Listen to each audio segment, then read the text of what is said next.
Samedi, l'avancée des rebelles du M23, soutenue par le Rwanda, a semblé ralentir dans l'est de la République démocratique du Congo. L'armée congolaise, appuyée par des forces burundaises, aurait même regagné du terrain, selon des sources locales de la société civile et un responsable local. Malgré cela, les Nations Unies restent préoccupées et tirent la sonnette d'alarme.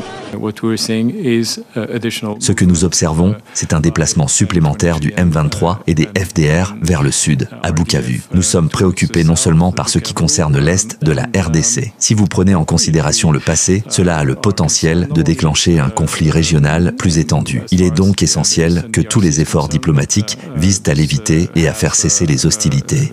Face à cette escalade, les dirigeants de la communauté de développement de l'Afrique australe se sont réunis ce vendredi à Harare pour discuter des efforts communs qui devraient être faits pour apaiser la situation. Ils ont exprimé leur soutien indéfectible à Kinshasa et appelé à un sommet conjoint avec la communauté de l'Afrique de l'Est pour coordonner une réponse régionale.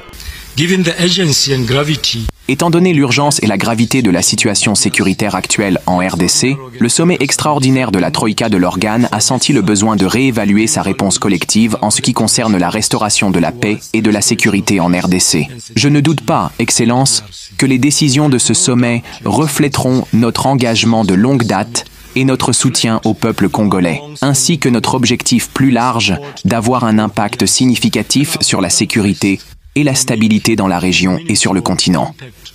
Certains médias avaient prétendu que le sommet pourrait annoncer le retrait des forces SAMI-RDC, la mission de la CADC en RDC, en grande difficulté sur le terrain. Toutefois, le communiqué final n'indique rien quant au renforcement ou au retrait des troupes de la force.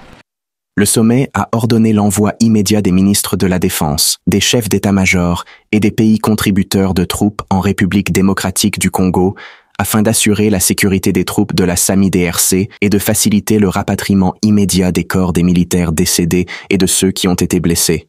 La flambée de violence en RDC a fait au moins 700 morts et près de 3000 blessés selon les Nations Unies. Le témoignage poignant d'une femme dont la famille a été touchée par le conflit illustre l'ampleur du drame.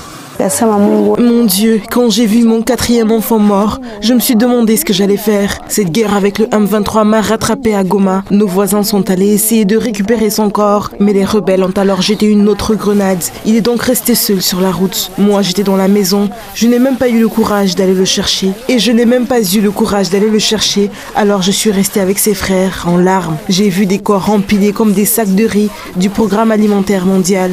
À l'hôpital, ils sont rangés comme dans un entrepôt. Les gens les enlèvent petit à petit. Et puis on peut aller chercher un cadavre. Nous avons eu du mal à regarder ce qui se passait. La cour de l'hôpital en était pleine. Les entités humanitaires des Nations Unies tirent également la sonnette d'alarme concernant les pénuries de nourriture et d'eau, menaçant la vie de milliers de personnes qui tentent de fuir le conflit.